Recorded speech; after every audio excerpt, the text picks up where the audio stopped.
Já imaginou ter sua vida transformada por um acidente? Venha ouvir nossa conversa com Douglas Reis, o Dodi, que precisou se reinventar não profissionalmente, mas para a vida e descobrir como a tecnologia pode ajudar as pessoas no seu dia a dia. Dodi, além de ser um profissional de TI, é cantor, compositor, desenhista e palestrante, mostrando que existe muito para viver e se divertir, mesmo com limitações físicas. Venha ouvir, se emocionar e inspirar com esse podcast do Nada de Pânico.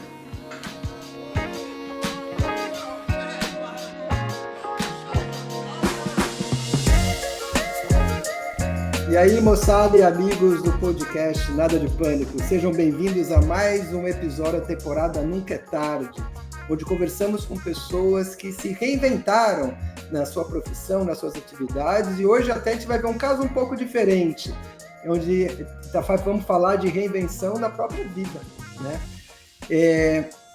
Então, uma série muito legal, que a gente está curtindo muito fazer, eu espero que vocês estejam gostando muito também.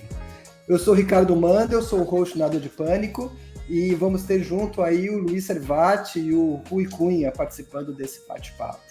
E você que está vendo a gente, que nos conhece ou está vendo pela primeira vez, não esquece de dar seu joinha aí no YouTube ou de seguir a gente na sua plataforma de podcast preferida para que você não perca nenhum episódio, tá legal? E hoje a gente vai ter esse super convidado, o Douglas Jericó Reis, também o Dodi, tá? É um grande amigo, a gente se conhece há bastante tempo, e o Dodi ele está em São Paulo, diretamente de Sampa, e o Dodi ele é um profissional de TI, ele trabalha na Kyndryl, teve anos de IBM, mas além disso, né, do dia a dia de atividade, ele é compositor, ele é músico, ele faz palestras motivacionais, enfim, ele faz um monte de coisa, é um cara super ativo. Agora, o que talvez vocês não saibam é que ele é tetraplégico, tá? E o Douglas é um cara que tem uma força de vontade, uma resiliência e tem uma alegria de viver que realmente contagia muito, acho que as pessoas que estão em volta dele. Então, o nosso papo hoje, como eu disse, não é sobre se reinventar profissionalmente, mas se reinventar para a vida, né? E o único senão do Douglas é que ele é corintiano, né? Então, vai aqui meu abraço ao Viverde, meu amigo. Então, Dodi, seja muito bem-vindo, fique à vontade de, enfim, fazer seus primeiros comentários. Super recebo seu abraço ao Viverde, amo o Palmeiras também, é o que faz o Corinthians ser grande, né? Eu e o Rica estavam conversando hoje mais cedo, obrigado pela oportunidade, viu? Ah, que isso, é um grande prazer ter você aqui. Mas, enfim, eu acho que a gente pode começar, Dodi, falando um pouco do acidente que você teve, né? Realmente que foi um momento crucial da sua vida, tá? Então, se você puder contar um pouquinho, como é que aconteceu, como é que foi, enfim, só para a gente ter uma ideia, qual a idade que você tinha, né? Só para colocar isso em perspectiva. Sim, claro. Eu resolvi morar em Hortolândia porque era bem complicado o momento que eu vivia lá em São Paulo. E 3 anos depois, morando em Hortolândia, eu conheci uma pessoa lá no TechTown, que eu comecei a me relacionar, e resolvi com ela procurar um lugar para morarmos juntos. E nesse lugar, depois que achamos e tal, tinha uma cerca elétrica no fundo da casa. E eu lembro que na procura em Hortolândia, na região, muitas casas não tinham cerca elétrica. E ficava aquele negócio na minha cabeça. E quando eu entrei na casa, no fundo do quintal, tinha uma cerca elétrica e era só relar a mão ali, erguer a mão que ia satisfazer essa minha curiosidade de como era o choque. Eu ficava pensando muito, será que é forte? O que acontece? Só que eu não tinha coragem de colocar a mão, então eu coloquei uma calça e subi. Eu acho que eu relei na cerca elétrica, não tinha minha mamãe lá para falar, não fica fazendo essa... Desce daí, desce do muro! Exatamente. E aí eu acordei já do outro lado do condomínio. eu caí para fora do condomínio e eu não conseguia me virar já. E basicamente foi isso. Depois aconteceram um monte de coisas, de como me resgataram e tal, mas eu fui jogado para fora do condomínio. Caramba. E nesse momento que aconteceu, você chegou a perder a consciência? Ou você caiu e, putz, você já mais ou menos começou... Você estava acordado, consciente ou não? Você perguntou para mim o ano, foi 2009, e eu tinha 27 anos. Então, uma das coisas foi isso, eu queria ver, não tinha câmera. Eu acho que no hospital eu perguntei muito pro meu pai, eu quero ver a filmagem de eu caindo, eu nunca vi. E aí fica na minha cabeça, o que será que eu estava fazendo e tal, porque apaga da memória, eu não lembro do tombo, sinceramente. Caramba. Ô, Douglas. Fiquei 3 meses no hospital só pensando nisso. É uma das coisas que eu mais. Cara, o que eu estava fazendo para ter caído por outro lado? Mas a casa era nova, eu tinha pintado o muro inteiro, eu era desenhista, então eu desenhei um labirinto na sala com massa corrida, lixei, pintei, ficou lindo. Eu era meio aventureiro naquela casa nova. Você falou quanto tempo de hospital, Doug? 6 meses. 6 eu fiquei meses. no dia 9 de maio, Dia das Mães de 2009. Olha que presentão que eu dei para mim. Até o dia 6 de novembro do mesmo ano. 6 meses, praticamente. E eu sei que nesse período no hospital, você ficou em coma, né? Por um bom tempo. Você teve uma série de problemas lá, né? É um coma induzido. Daí no 8º dia eles não tinham perspectivas de tirar o respirador, então fizeram uma tráqueo, que é uma cirurgia no pescoço, né? Com essa pandemia da Covid, a gente ouviu muito falar desse respirador.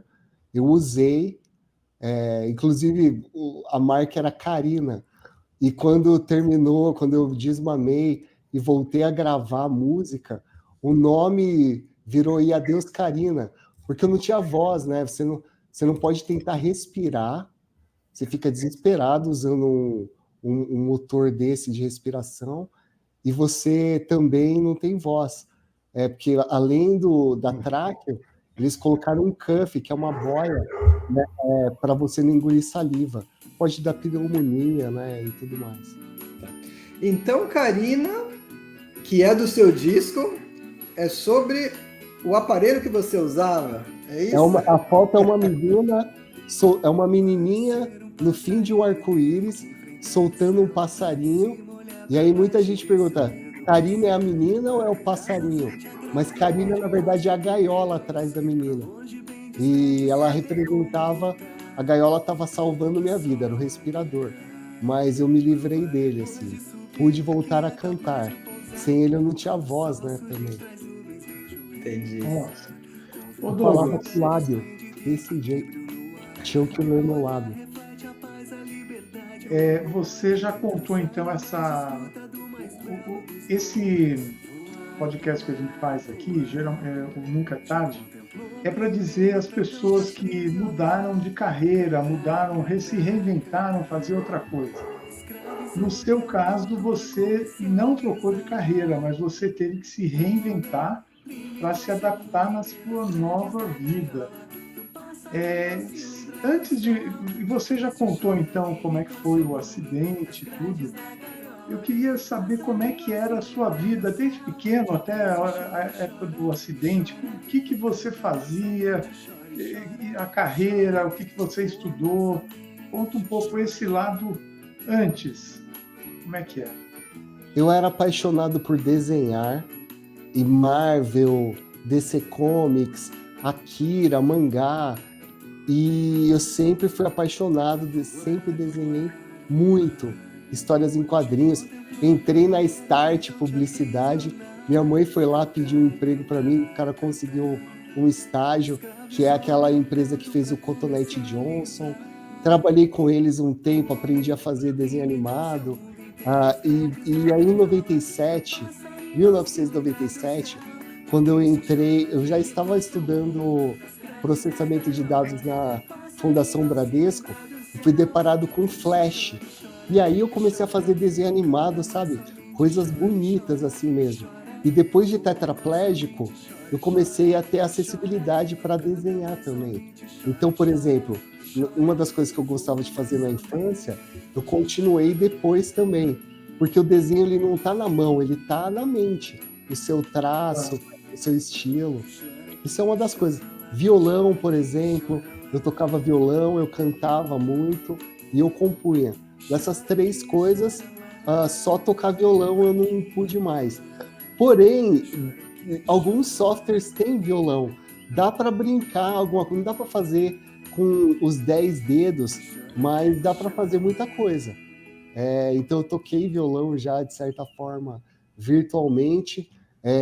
Comprei... minha mãe colocava um cabo de uma colher de pau de madeira na minha boca e eu comprei um módulo, que é um pequeno teclado, e eu compunha músicas ali para os músicos cifrarem as minhas novas canções depois de tetraplégico e voltei a cantar. E uma coisa interessante também é que algumas coisas melhoraram. Por exemplo, eu era limitado no conhecimento que eu tinha de violão até a época, porque vocês sabem, tem que estudar um instrumento pro resto da vida. Então eu estava no momento que eu tinha um nível de violão. Eu gostava muito daquele nível, mas eu podia ser... Sempre dá para você ser muito melhor. E aí eu fazia e compunha músicas dentro daquele limite. Quando eu fiquei tetraplégico, eu tirei o violão e comecei a compor só de cabeça. E aí, na hora de pedir para os meus amigos músicos cifrarem, algumas notas nem eu mesmo conhecia, para você ver que havia evoluído alguma coisa ali, e eu me desprendi do instrumento que estava...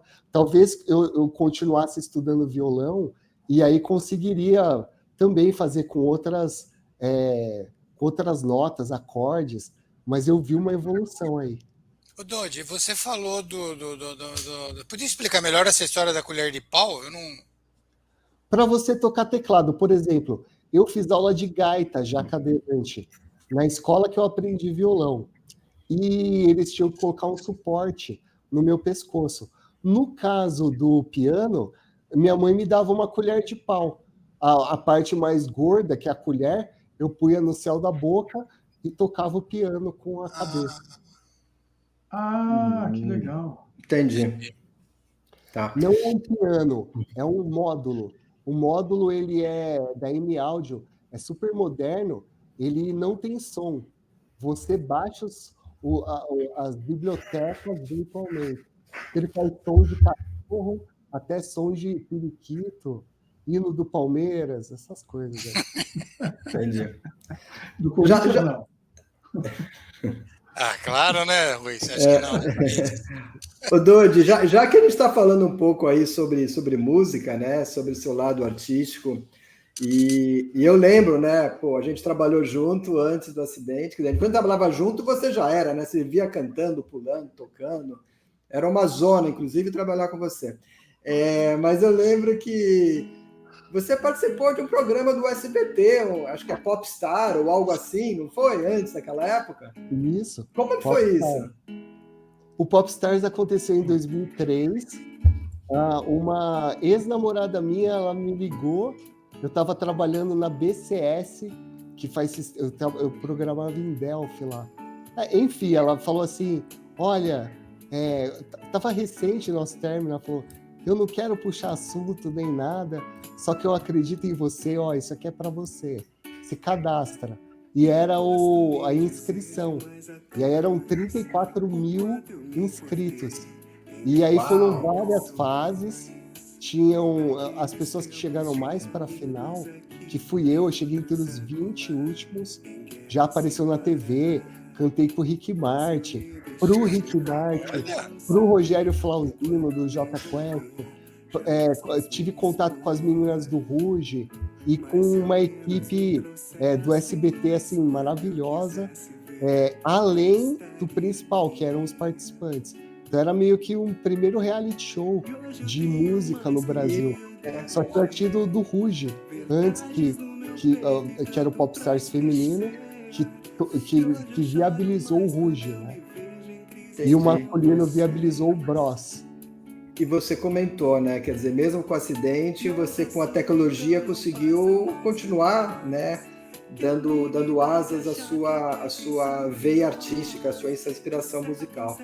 Você já lançou quantos discos ou álbuns, né?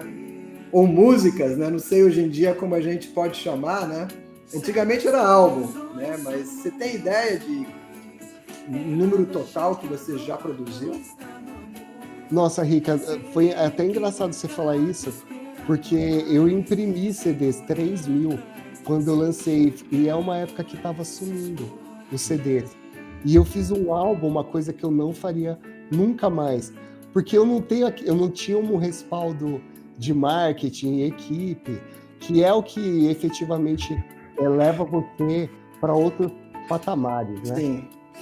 Mas como foi uma coisa muito de aprendizado e fazer na prática, um dos erros foi esse primeiro, 16 faixas no primeiro álbum.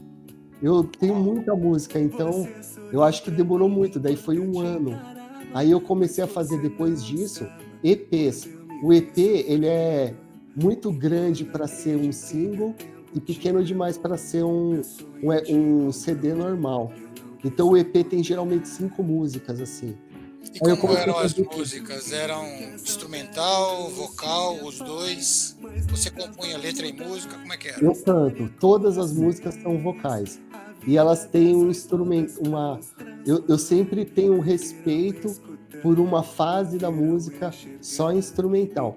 Então, na parte só instrumental, eu chamava saxofone, violino. Aí, com dinheiro, né? Você usa a imaginação. Pode ser, você gastando dinheiro, você chama os melhores músicos, gente que você fala, e obrigado por tudo. Você chora. Só Jonas Anjos, por exemplo, um cara que tocou muitas guitarras. Eu não conheço ele pessoalmente, mas eu ouço as guitarras dele, o tanto de agradecimento que eu faço mentalmente por ele ter participado do meu álbum, e outros músicos assim maravilhosos. Legal. E hoje em dia, onde que a gente pode encontrar os álbuns? A gente pode ouvir? É YouTube, é Spotify? Em todos os streamers que existem. Você digitando no Google Dodi, D de dado, O de ovo com acento circunflexo, D de dado e de índio, Dodi, aí você encontra, que é o meu nome artístico. Meu nome é Douglas, minha irmã não conseguia falar Douglas. Quando eu era pequeno, ela falava Dodi. Putz, é daí que veio, então. Mas se colocar Dodi sem o acentinho no O, aí aparecem muitas outras coisas. Mas eu tô no Spotify, no Deezer, Napster, no YouTube, no Dodi oficial do Instagram, tem lá muitas músicas, clipes. Eu gosto de editar, eu sou apaixonado por cinema, então eu tenho câmeras, eu dirijo, roteirizo, eu mesmo edito, põe efeito visual, uso Sony Vegas, né? Adoro. E tudo isso você faz com o teu olho, né? É isso? Exatamente. Eu comecei com um software. O software, o piscar dos olhos era um dos cliques. Você dava um sorriso ou o piscar dos olhos. Aí era o clique com a direita ou com a esquerda. Era tudo configurável. E para onde eu mexia o rosto e o mouse. E era através da webcam. Só que era um software. Aí a IBM, ela trazia os grupos de ergonomia e ela me colocou com um time global que me deu esse hardware, que eu uso até hoje, que é um canudinho, tem uma espécie de webcam na minha frente. Vocês estão vendo um ponto cinza nos meus óculos? Sim, bem aqui em cima. Uhum. Essa câmera detecta para onde eu mexo, vai o mouse, e quando eu quero clicar, eu sip and puff. Eu ou chupo ou assopro o ar. Aí ele clica. Ah, legal. E você usa a fala, obviamente, para escrever algum texto, para conversar no Teams, por exemplo, né? Não, porque ainda não é muito acurado a parte de voz. Eu aprendi a digitar no teclado virtual rapidinho, assim. Então eu escrevo Sério? bem rápido. Você escreve rápido? Eu preferia a voz, mas a voz, eu tenho uma voz meio fanha para dentro. Nem a Alexa entende, às vezes, porque é uma voz fraca. Ela ficou muito mais baixa pela falta do controle do diafragma depois da lesão medular. Não aparenta, né? Ouvindo você conversar com a gente, não aparenta, mas... Não aparenta, né? Mas se eu for num barzinho que as pessoas conversam bastante alto, ou tem música, eu não consigo me comunicar. Por exemplo, eu lembro do meu primeiro Natal com a minha família. Minha família, a galera nasceu debaixo da cachoeira. Fala alto. E eu ainda tinha o buraquinho da aqui, trave. né? Quando você tira, fica um buraco de verdade. E a voz escapava. Ele fecha sozinho, né? Mas eu estava com a voz mais fraca ainda. Não dava para competir, não. Mas com essa voz que você está dizendo mais fraca, você cantando, você sente alguma deficiência para cantar? Ou, pelo jeito, não, né? Não, com certeza sim. Eu tenho até uma história engraçada para falar. A falta do diafragma, primeiramente, te leva a ter que ter uma nova análise e prestar muita atenção, porque a música ela é matemática, e eu tenho que saber muito mais do que as outras pessoas o momento certo de fazer isso, puxar o ar, porque eu não tenho esse controle tão rápido que nem as outras pessoas. Chega a ser desleal, assim. Então, esse é o primeiro. E o outro fator é o meu pescoço. Quando eu canto sentado, eu fico muito mais forte. A voz fica muito mais impostada e as técnicas de voz funcionam melhor. Só que eu prefiro cantar deitado, porque não dói o pescoço. Quando você canta sentado, você força. Então é tudo uma questão de reviver. A primeira coisa é se aceitar do jeito que você é, né? E como está a sua condição. E a partir daí você descobrir como fazer da melhor maneira possível, porque não vai ser a mesma coisa. Mas a voz acaba você estudando bem o momento de cantar, por isso que eu não canto qualquer música. Eu estudo muito para gravar os CDs e ter um fôlego bom na hora. Pra dizer adeus ao que se tinha, basta só uma briga e o virar do dia. Num instante tudo e no outro nada, por uma palavra dita em hora errada. Aí eu tenho, só para finalizar, eu ganhei um prêmio com uma música chamada Sorrir. Eu fui o primeiro lugar num festival da Prefeitura de São Paulo de músicos deficientes. E eu ganhei dinheiro e ganhei um show também. E muito tempo depois, esse ano passado, a Secretaria da Cultura da pessoa com deficiência me chamou de novo para um concurso como finalista. Eram 5 finalistas. E aí me remete àqueles níveis que existem nas Olimpíadas. Pessoas que disputam pela sua deficiência. Eu não ia reclamar, tá, gente? Mas eu disputei com um cara cego. E ele não tem problema no diafragma. Então, assim, não foi muito leal, se você for ver ao pé da letra. Porque, assim, só para vocês terem uma ideia, na hora que eu fui cantar o refrão, na passagem de som, eu apaguei, desmaiei na frente de um público gigantesco. E eu acordei com o pessoal do SAMU. Você tá bem? Você tá bem? O que aconteceu? Só de puxar o ar para impostar a voz, eu desmaiei. Olha. Sem contar que cego, pô, nós temos o Ray Charles, o Stevie Wonder, né? Na hora que o cara soltou a voz, né? Na hora que o cara soltou a voz, eu falei, eu já perderia se eu estivesse em condições normais de diafragma. Mas aí também tá brincadeira, né?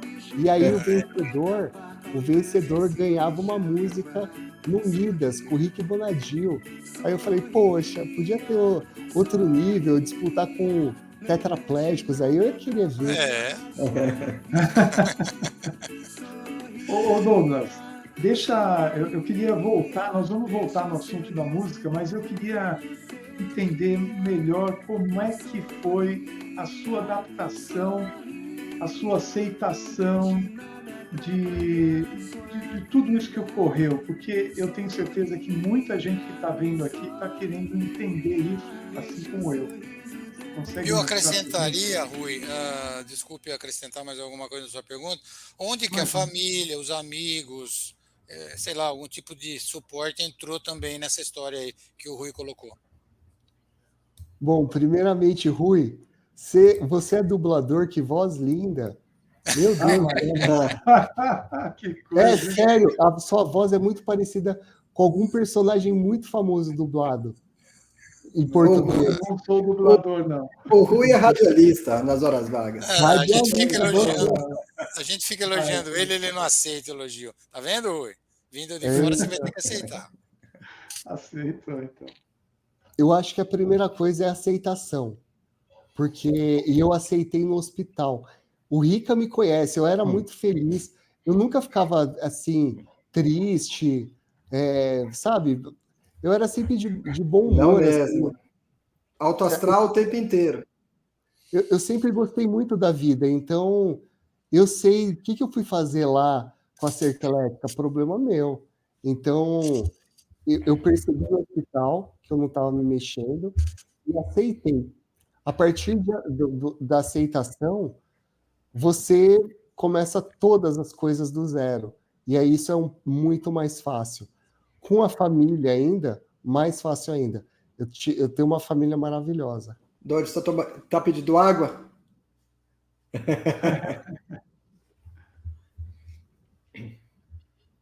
Desculpa que eu estava tossindo também. Muito legal, porque as pessoas que não têm deficiência, elas geralmente não têm muita paciência, a vida é muito corrida. Ainda bem que a gente pode editar esse vídeo, mas isso me remete ao Zagallo. Teve um campeonato aí que o Michel, do Goiás, ele foi o Revelação. Foi nesse ano, acho que foi em 2019. Isso, acho que foi 2019 mesmo. E teve a festa de premiação que o Zagallo, ele foi falar, e ele já estava falando devagarzinho, com umas pausas, com a idade dele, e eu achei o repórter super, assim, não muito atento para essa velocidade. E ele acelerou muito. Podiam ter dado mais tempo para o Zagallo. Então isso é legal, a gente vai aprender. Isso, por exemplo, que aconteceu comigo tava dando uma sede, assim, aí deu garganta seca. E vocês esperaram tranquilos. Se acontecer de novo, vocês me ajudam. Então, você estava falando, né, da aceitação, de como você encarou, né, a sua vida a partir desse momento. Então, a aceitação ela me levou a todas as áreas da minha vida, desde amadurecer cada vez mais por depender das pessoas e ter que lidar com esse fato, com essa talvez você possa enxergar de vários lados e muitas vezes um fardo por você roubar o tempo das pessoas. Com coisas simples, tipo escovar o dente, você percebe o tanto que demora quando você pega e faz uma pessoa fazer isso por você, te dá comida, te dá banho. Isso leva você a ter uma visão de valor ao ser humano gigantesca, que te faz ter orgulho de ser humano, sabe? E se eu fosse qualquer animal na natureza, eu falo muito isso. Um bebezinho viado e a mamãe viado lá na natureza, e um se machuca, o bebezinho. Uma hora a mamãe viado, ela abandona por instinto. O ser humano não, ele tem um estudo, existem pessoas que estudaram, souberam me socorrer, salvaram minha vida. Eu tive o pior tipo de pneumonia 3 vezes, e existe um antibiótico de última geração. Então, eu prefiro estar na frente do pior dos psicopatas, da pessoa mais má do mundo, do que de um tigre com fome. Isso aí é a primeira lição que vem com a aceitação. O valor do ser humano. E minha família, estendendo a outra pergunta sobre a minha família, aí eu não preciso, aí eu vou até chorar se eu falar do meu pai e da minha mãe, o que eu mudei a vida deles, o que eu roubo de tempo da vida deles, do que seria o futuro, mas ao mesmo tempo um laço que não acontece com todas as famílias, que é o filho depois dos 27 voltar a morar com os pais e conviver com eles e reaprender muita coisa com eles, saber muito mais da vida deles do que muitos filhos que vão embora e só se encontram no Natal. É uma escolha.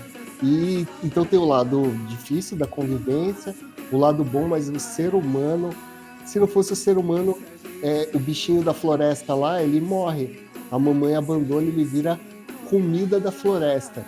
E eu, se me deixarem, se vocês aqui me deixarem, eu não puder pedir socorro virtual, se acabar a internet e, sei lá, acontecer um apocalipse, eu vou morrer.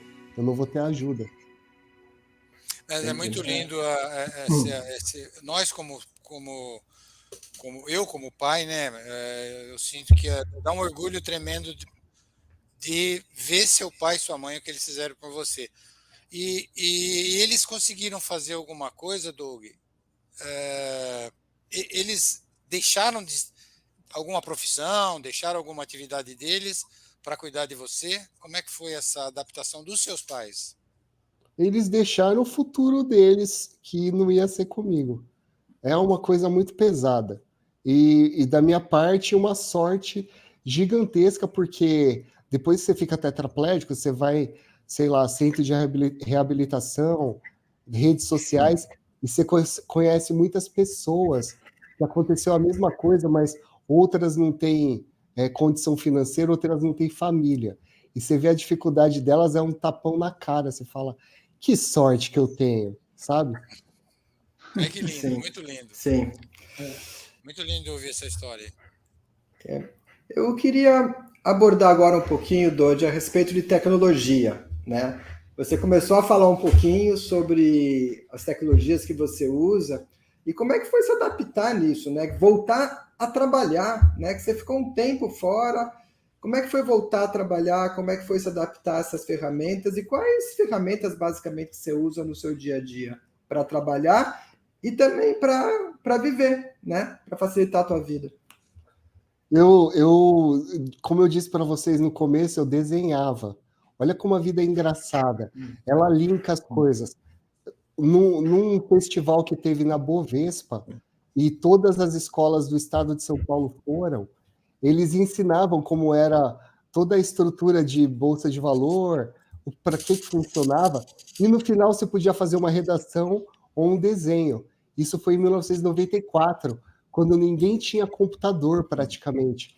E eu ganhei em primeiro lugar na Bovespa, e eu ganhei um 486DX com monitor branco e preto, 12 disquetes do Windows 3.1 e 6 disquetes do DOS 6.2. E aí virou minha paixão por computador. E aí eu me formei em processamento de dados, fiz bacharelado em sistemas de informação, e já cadeirante eu aproveitei as horas do bacharelado e me formei em análise e desenvolvimento de softwares. Então, eu sempre fui apaixonado por tudo na informática. E aí fui procurar acessibilidade depois que eu fiquei tetraplégico. Encontrei na reabilitação do Luci Montoro. As terapeutas ocupacionais me apresentaram para os softwares e hardwares hands-free. E aí, daí para frente, decolou, Rica. E você ficou 6 meses no hospital e depois voltou para casa, eu estou entendendo. Exatamente. Depois de quanto tempo você realmente começou a trabalhar de verdade? Eu saí do hospital dia 6 de novembro, voltei a trabalhar 26 de julho de 2011. Eu tentei me reposicionar na empresa terceirizada que eu trabalhava, a Stefanini, não tinha oportunidades, daí eu apliquei para a IBM como IBMista. Ah, tá. Eu achei que você já era IBMista. Então você estava numa empresa terceirizada. Entendi. E como é que foi o retorno ao trabalho, trabalhar em equipe? Naquela época não tinha tanto negócio, trabalho remoto, né? Como é que foi isso, essa adaptação com a equipe de trabalho? O engraçado é que depois do projeto que eu tive a oportunidade de trabalhar com você, Rica, ainda em 2007, eu consegui um home office, mas mesmo assim eu ia lá para a IBM para ter o lado social, né? Encontrar as pessoas, isso mesmo. Encontrar as pessoas. E aí, nas entrevistas com a IBM, eu expliquei minha situação, eu passei sem eles saberem que eu era deficiente, eu apliquei para lá e na entrevista eles descobriram. E talvez isso até deva ter me ajudado a entrar pelas cotas e tudo mais. E nesse plano, quando a empresa percebe que é um funcionário com algumas restrições e condições especiais e precisa ser ouvido, eles mandam uma equipe, e aí eu expliquei toda a minha situação, e obviamente uma delas é ser home office 100% do tempo. Full time. Uhum. Até porque acessibilidade, ar-condicionado frio, é falta de acessibilidade. Se eu entro num lugar, eu já fiz muitas palestras na Tutóia, já fui muitas vezes lá para fazer vídeos para a IBM, entrevistas, e eu sempre peço para eles desligarem o ar-condicionado. Ô, Douglas, nesse assunto aí que você está dizendo, acessibilidade, o que tem, muita gente não conhece, eu já vi algumas palestras suas, mas você já contou várias situações como a que você está contando agora. Tem algum outro que você podia mostrar para a gente? Acessibilidade? O que mais teria? Eu lembro que você falou uma vez que quando você vai, sei lá, você sai com uma cadeira, né, cadeira de rodas e tal, e para você ficar sentado na cadeira é como se ficasse em pé para uma pessoa que vai ficar o dia inteiro no shopping. Exatamente. Mais difícil ainda, porque o meu pescoço ele dói ainda mais, assim. Não vou falar que é mais difícil, que nada é mais difícil do que outra pessoa, porque tem gente que fica com muita dor no pé. Então, é uma analogia pertinente. Eu posso dizer aqui no meu prédio, ele é muito acessível. Ele é praticamente os Estados Unidos, assim.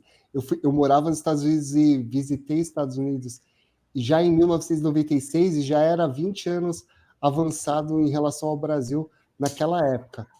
E assim, por exemplo, tem um lugar que é muito liso, outros lugares que tem paralelepípedo. A cadeira de roda, ela não tem amortecedor. Se você andar por paralelepípedo, um paraplégico, ele tem um baita equilíbrio, é outra coisa. Paraplégico pula de, sei lá, faz rapel, parkour, sabe? Joga basquete. Joga basquete, é outro nível. Eu que não sou Nutella, eu brinco com os paraplégicos e com os tetraplégicos que têm mais movimento que eu, os seus Nutella, né? Brincando, claro. Todo mundo tem sua deficiência. Os paraplégicos, por exemplo, eles têm dores muito maiores, muitas vezes. A condição é modo de dizer, brincadeira, né? Conversa de bar. Mas, assim, se eu andar por essa ruazinha de paralelepípedo do meu condomínio, já dói na hora, mas se eu andar muito, nasce uma escara rapidinho, que é uma úlcera de pressão na parte da bunda. Então, a acessibilidade é uma coisa muito delicada. Ela vai desde da temperatura do lugar até a chance de dar um acidente, assim, engloba muitas coisas. E o mundo não está preparado. As pessoas estão acessibilidade. Então, eu volto no valor do ser humano. Às vezes você vai num lugar que não tem acessibilidade. Como que eu vou numa cachoeira? Às vezes eu vou num lugar que deveria ter uma rampa, mas tem uma escada. Eu vou sair brigando? Não. Eu converso com a pessoa de um jeito, de tentar conscientizar, mas muitas vezes nem precisa, porque as pessoas ajudam. Elas são acessibilidade. Tá. E falando de acessibilidade, né, que aqui a gente tem muitas deficiências ainda. Na sua opinião, o que poderia ser feito, as principais ações práticas que poderia ser feito para dar uma acessibilidade maior para quem tem algum tipo de deficiência? Você diz no comércio, nas empresas, lugares públicos? No geral, eu acho que no dia a dia, no comércio, nos lugares públicos, enfim, para você poder se promover. Eu tenho uma história muito legal para te responder. Vocês conhecem Osasco, a terra do cachorro-quente, e o Largo de Osasco é ali onde tem os melhores de carrinho. E um deles é o Valdir, que ele é cadeirante também. E ele virou meu amigo, ele trabalhava com a minha irmã na TV Osasco, e eu gosto do jeito que ele fala para o público dele, e quando ele fala lá no Largo de Osasco, ele tem uma voz ativa muito grande na região de Osasco. E ele fala, eu não quero que vocês venham e ponham a mão no meu ombro e falem, ai, tadinho, guerreiro, é um anjo de luz, que superação, sei lá. Não, eu quero que vocês ponham uma rampa na loja de vocês para eu entrar lá, porque eu tenho dinheiro e eu quero consumir o sapato de vocês. Cara, eu achei lindo. O dia que ele falou isso, eu chorei, assim. Então, assim, qual o melhor argumento para falar para as empresas, para o comércio, para as pessoas de shopping, nos parques, nos shows, nos eventos sociais ao redor do mundo? As pessoas com deficiência, ao longo do tempo, com esse amadurecimento da sociedade, vão ter mais acesso à cultura, educação e tudo mais. E existem as que já têm dinheiro. E elas querem gastar, só que elas não podem, porque vocês colocam uma escada, um obstáculo. Quando você entra num argumento de tentar conversar, você percebe que o outro lado tem a ganhar também. Isso aí convence muita gente. Então, esse é o convencimento do lado econômico. Tem aí uma parcela de pessoas prontas para consumir, né? Que vocês precisam ajudar e facilitar para elas, né? Dar a condição. Entendi. Tá. E, Douglas, uma outra coisa, que também voltando um pouco em tecnologia, não quero falar muito disso, mas a gente acaba falando um pouquinho, né? Eu sei que a tua vida mudou um pouquinho quando você conheceu a Alexa, né? Foi um caso de amor à primeira vista? Como é que foi? Isso aí. Cuidado para falar esse nome que ela escuta você aqui. Meu Deus do céu. Eu vou exemplificar, cara. Foi como ganhar abraços. Literalmente. Nós homens aqui, só tem homem. É um clube do Bolinha, podia dizer, brincando, claro. Mas nós homens, muitos homens gostam às vezes de assistir uns determinados tipos de filmes, e eu precisava chamar minha mãe para trocar de canal. Imagina a vergonha. Então, com a Alexa, eu pude não chamar mais meus pais à noite. Foi como ganhar um braço e ter um controle remoto. Literalmente, eu dei esse exemplo drástico, mas ela serve para todos os tipos de canais. Assim. Apagar a luz, ligar o ventilador, fazer uma pergunta, um cálculo matemático. Eu me lembro não só do Alien, o oitavo passageiro, que tinha o David, que ele era o robô, e ele fazia de tudo. Tá aí agora, lançaram. É aquele robô do Alien, o oitavo passageiro, na nossa casa agora. O Android aí, né, do nosso lado. Interessante. Muito bom. Pessoal, tenho certeza que vocês estão curtindo, se emocionando aí com o Dodi, ouvindo aí as histórias, um pouco da vida dele, se emocionando, né, com tudo que ele está passando. Né? Realmente é um exemplo de superação incrível. E tenho certeza que essa história, né, e ainda o que ele vai falar, seria muito legal ser compartilhado com o máximo de pessoas. Então você que está vendo aqui, que está nos ouvindo, compartilha porque realmente eu acho que vai ajudar muita gente. E claro, de seguir a gente, de dar o seu joinha, de seguir os nossos canais, seja no YouTube, seja nas plataformas de podcast. Agora, Douglas, apesar de tudo que você falou, você é uma pessoa muito tranquila hoje, né? Mas você chegou a entrar em pânico em algum momento? Quando você estava no hospital, talvez? Aquele pânico ou não? Foi sempre calmo. Pânico é pouco, é muita coisa ruim. Então, a primeira coisa é eu ter acordado, você não se mexer, é insuportável, é a pior coisa do mundo, não tem nada pior. Eu falo quando eu vou em escolas e falo para públicos diferentes, para criança, por exemplo, eu explico, é como se você colocasse um buraco na areia e enterrasse e só deixasse o pescoço. Ou para os adultos eu falo no cimento. Então isso é a primeira coisa, você fica desesperado. Eu estava no respirador, então se você tenta respirar normalmente, você entra num pânico que eu nunca tinha. Foram medos, sabe, como se você estivesse na frente de um leopardo e você sabe que é muito perigoso. Eu sabia que a mente era o principal que eu não podia deixar me descuidar. Porque tudo ali no hospital, você ficar 6 meses no hospital, não são 6 meses. É infinito, o tempo não passa ali. Eu sou míope, eu tenho astigmatismo e ceratocone, e eu não podia usar óculos, nem lente na UTI, eles não deixam, não sei porquê. Então eu estava paralisado, eu não enxergava, eu não tinha voz, eu tinha que falar assim. Vocês ouviram o que eu falei? Não, né? Por favor, Ouvi não. da água. Água! Da água! Eu só pedia água o tempo inteiro. Eu estava sendo hidratado pelo nariz, tinha um cano no meu nariz, um cano no meu pescoço, com uma boia que me prendia a voz e não deixava eu deglutir nada, então a boca ficava seca. Eu estava, assim, sendo hidratado por soro, claro, mas vocês não imaginam ou já imaginaram ficar sem água. Você só pensa em água o tempo inteiro. Então, assim, foi tanta porrada, foi tanta... praticamente você acordar do lado oposto do céu, o céu das religiões, que a gente tanto agradece e tanto luta para... Enfim, eu estava num outro lugar, numa fase de sofrimento de tudo. Sem nenhuma pessoa, porque não pode ter visita. Meus pais iam todo dia para o hospital, mas não tem visita na UTI, só de 30 minutos o dia inteiro.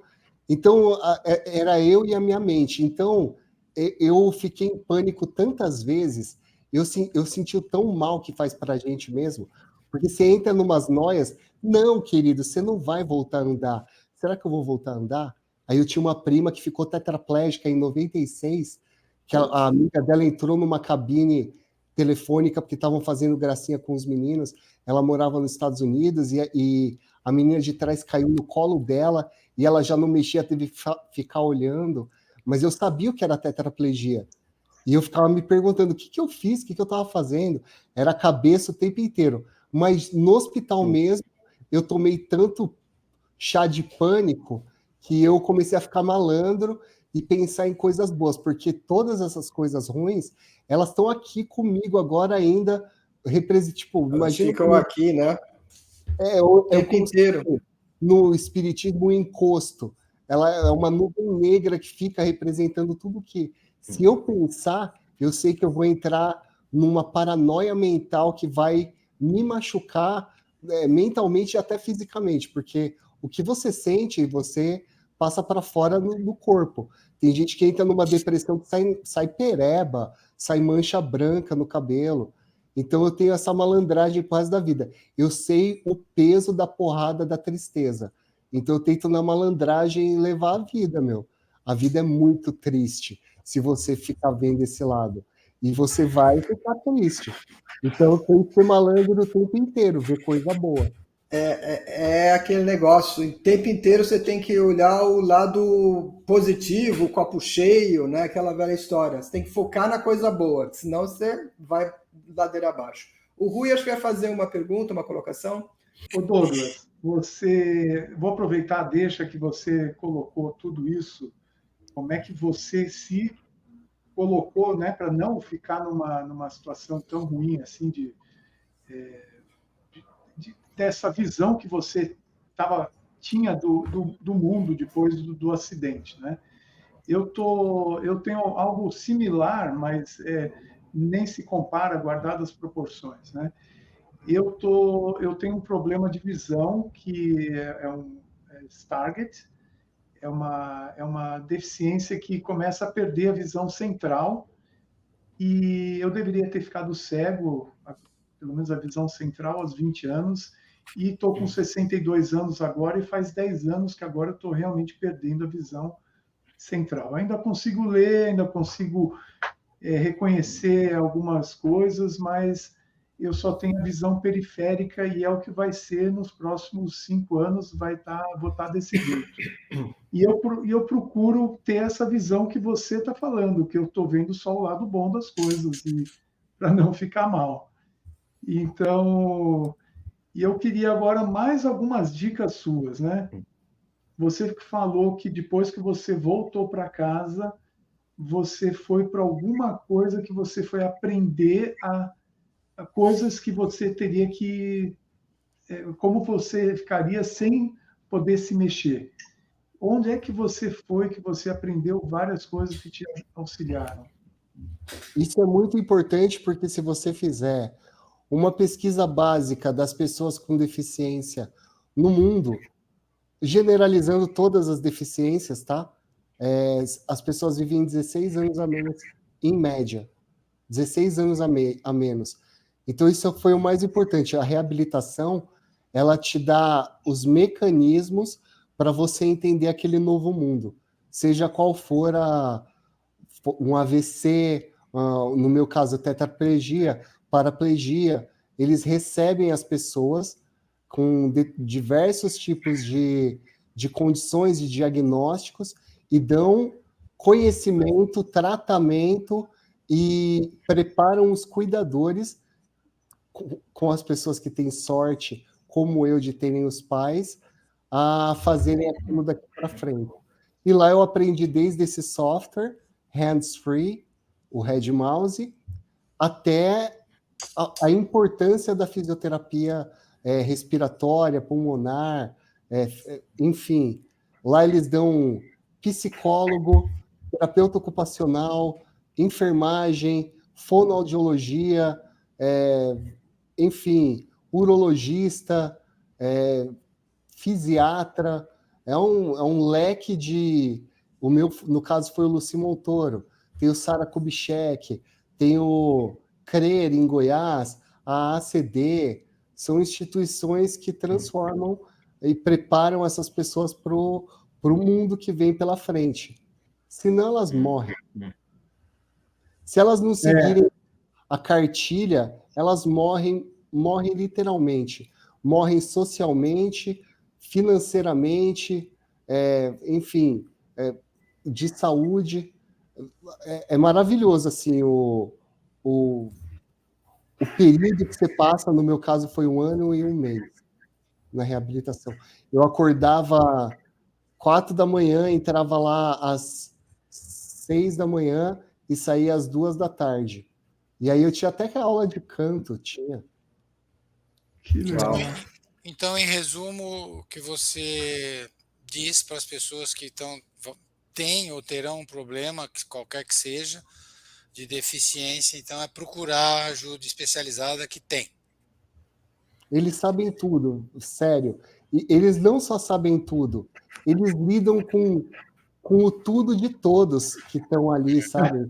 E são pessoas maravilhosas, assim. É difícil você ver na reabilitação alguém que está com uma vontade. Porque a pessoa que ficou deficiente, ela pode já estar de má vontade, com a pá virada o tempo inteiro. Elas reclamam muito. Então, o mínimo que elas esperam é uma pessoa calma, que explique para elas. Porque ali tem um monte de pessoas que estão passando pela pior fase da vida delas, entendeu? É um trabalho de amor, né? Antes de mais nada, né? Ao ser humano. Ô, Dodi, deixa eu te perguntar, faz um resumo de como que é o seu dia. Que hora você acorda, quanto tempo você demora para estar pronto para o trabalho, que hora você costuma dormir, que hora você se diverte, não sei, assiste os filminhos. Eu assisto os filminhos 100% do tempo, é tudo que eu faço. Eu não estou mentindo, é a verdade. Antes da pandemia, eu saía muito. Então, eu agradeço muito a pandemia, porque eu não gostava muito de sair de casa, porque eu tenho todo o conforto aqui. Eu controlo a temperatura, a dor, eu tenho a minha higiene aqui, estou perto da comida, então, com a pandemia eu fico muito em casa. Eu saio com a minha namorada de final de semana, por exemplo, no carnaval agora, eu saí na cadeira. Eu desmaiei várias vezes na cadeira, porque eu ando saindo muito pouco, eu deveria fazer muito mais passagens para a cadeira do que eu ando fazendo. Mas o seu desmaio é assim, você apaga e daqui a pouco você volta ou precisa ter alguma ação? Às vezes eu até acordo com o dente quebrado, eu desmaio em qualquer momento. O coração, ele não bombeia o sangue da mesma maneira. E principalmente quando você fica numa mesma posição, quando você muda, o corpo ele tem uma série de mecanismos para se equilibrar. E os meus, eles são comprometidos. Então, é tipo ligar um carro velho, assim. Demora. E a engasgada é o desmaio, entendeu? A analogia. Então, a tua área de conforto é aí onde você está agora. Eu estou deitado. Então, por exemplo, eu não estou com dor. Se eu estivesse falando há 57 minutos sentado, eu conseguiria. E eu faço isso muitas vezes. Mas eu sairia com uma dorzinha. Mas, o Dodi, você fala em dor. Você não sente nada do pescoço para baixo. Dói aonde? Exatamente no pescoço para cima. Tudo. Exatamente. Então, assim, o pouco que você Desculpa sente... rir, a gente tá rindo, mas sabe que... É para rir mesmo, porque é rir para não chorar. Porque, por exemplo, tudo que reflete na perna, se alguém beliscar minha perna, se eu tiver uma cãibra, a parte que eu tenho sensibilidade é a parte que vai vir a sensibilidade de dor. Entendi.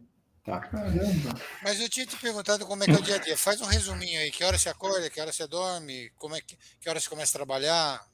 Eu acordo 6 horas e tento voltar a dormir.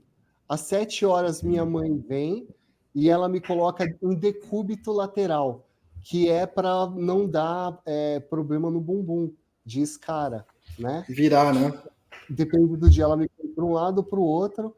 Aí, quando dá 8 horas, vem os meus pais, escovam meus dentes,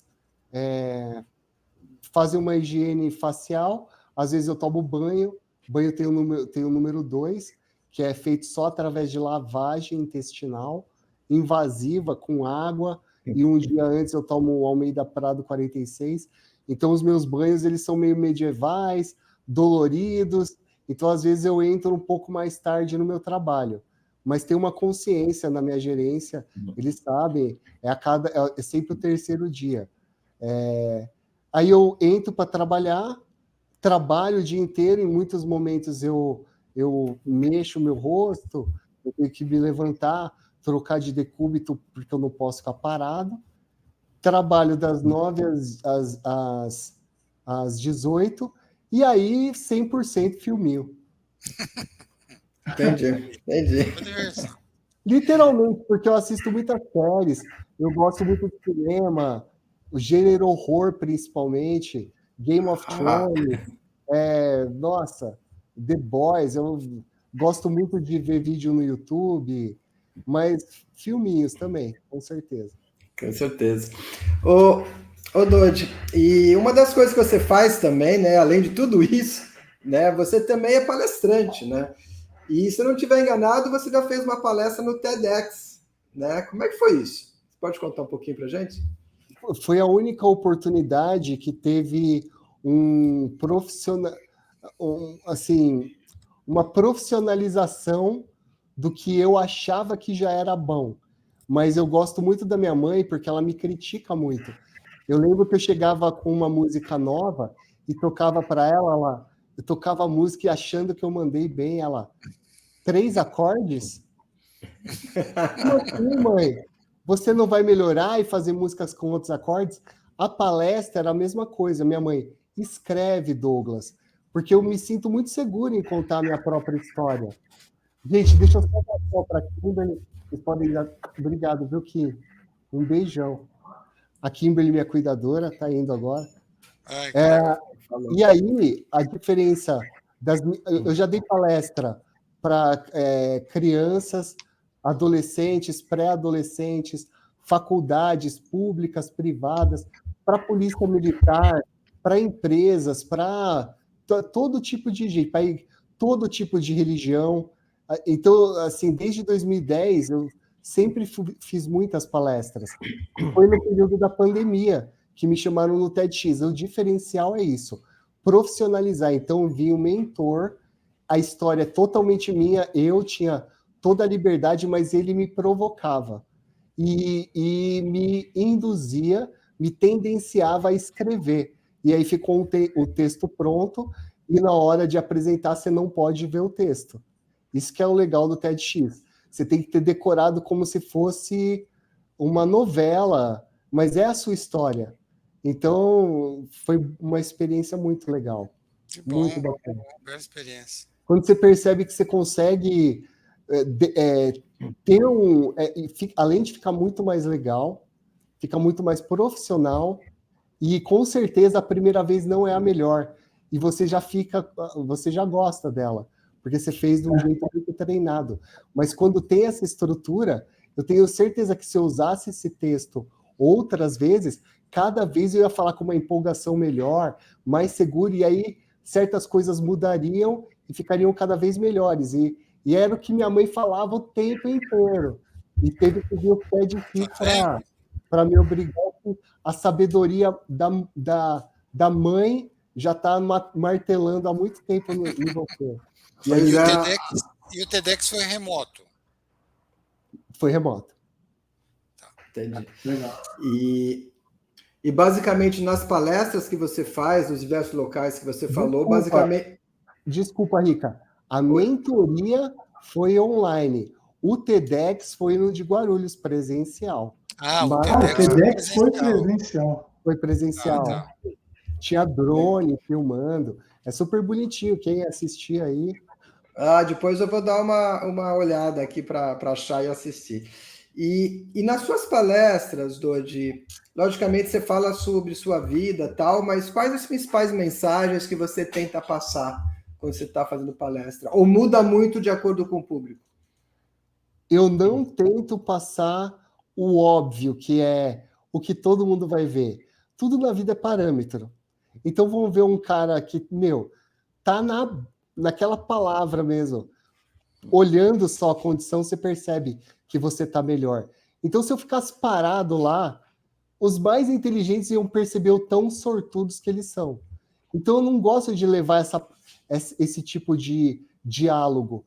Porque eu falo, até porque se você acorda de manhã e briga com a sua mãe, você pode ter uma dor mental, um trauma psicológico e sofrer tanto quanto eu sofri quando fiquei tetraplégico. Então, a dor do outro nunca é maior que a nossa dor. Então, o que eu tento levar é aquilo que eu falei para vocês. O lance de preferir estar na frente do psicopata do que de um tigre com fome. Isso é o básico. O ser humano é maravilhoso, ele te ajuda. Eu, sem o ser humano, eu morro. É isso, é agradecer. É ir lá para agradecer e falar, gente, além de vocês estão bem, eu estou aqui para agradecer vocês, porque eu estou vivo e se acontecer com vocês, não tenham medo da vida, porque somos seres humanos e tem tratamento para tudo. Tem coisas que você não vai poder fazer, mas os próprios seres humanos, eles criam mecanismos com esse presente maravilhoso que a gente ganha quando nasce, que é o cérebro, que a gente mesmo, com a ajuda dos outros, conselhos, ensinamentos, e você mesmo levantando a bundinha e trabalhando, você consegue lidar sua mente para não ver tanto mal quanto o fato de você saber o quanto ele faz mal. Basicamente é isso. Entendi. Dodi, a gente acaba, não tem como, né? A nossa conversa acaba girando em torno da sua condição, né? Mas, assim, tentando tirar um pouco do foco da sua condição física, o que você faz hoje, ou já fez, que você, assim, não faria se você não tivesse nessa condição que você está hoje? É uma coisa, assim, que te dá muito prazer fazer e que você não faria, se não tivesse acontecido o problema com você. Por favor, repete a pergunta, porque ela é muito importante. O que eu faria ou não faria? Não. A nossa conversa acaba girando em torno da tua condição atual, né? Perfeito. E aí a gente não consegue, tudo gira em torno do momento que você está vivendo, do passado que você teve. Mas assim, fala uma coisa que te dá prazer em contar que você só fez depois do acidente. Poxa, são as palestras, é ver um mundo sofrido. A minha vida era muito tranquila, sem problemas. Eu sou uma pessoa estudada, eu vivi a vida. Eu tinha amigos que sabem do mundo, que me ensinaram muito, como o Rica. O Rica, por exemplo, era um irmão, que a gente conversava sobre tudo. Pessoas é o essencial. Eu sabia de muitas coisas na minha vida, mas era uma vida ali numa bolha. Eu saí de uma bolha e conheci outras coisas, assim, pessoas que sofrem, você fica mobilizado, porque não é só ficar tetraplégico, é ver que, teve um outro cara que ficou tetraplégico e o cara mora num morro, numa casa lotada de escada, ele é pobre, que ele pegou sonda que, teoricamente, o governo poderia dar, e ele colocou na panela e esquentou lá para usar de novo, e necrosou o órgão genital dele. É assim,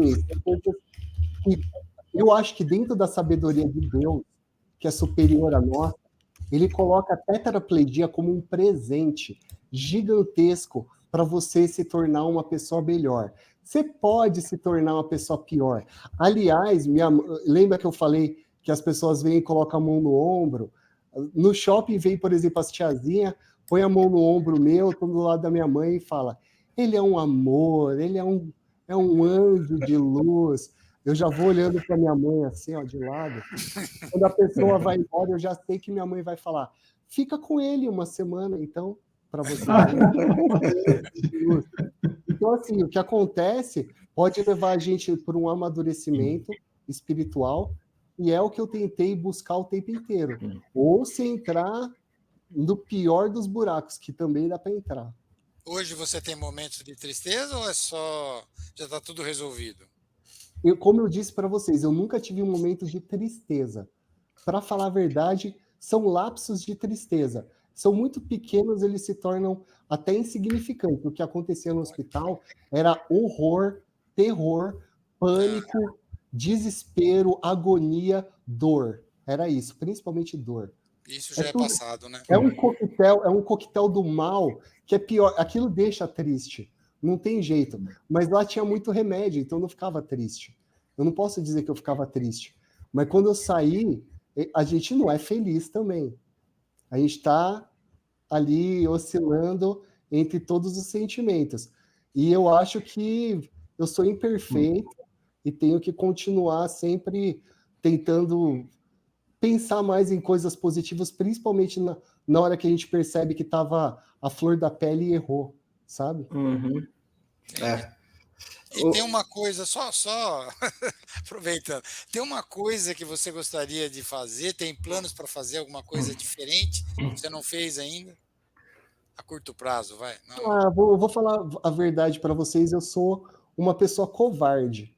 E eu vou continuar assim. Eu gosto muito mais de música, de cinema, que mais? Postar vídeo, ser um artistinha de YouTube, eu gostaria muito mais do que trabalhar todo dia desenvolvendo linhas e linhas de código. Óbvio.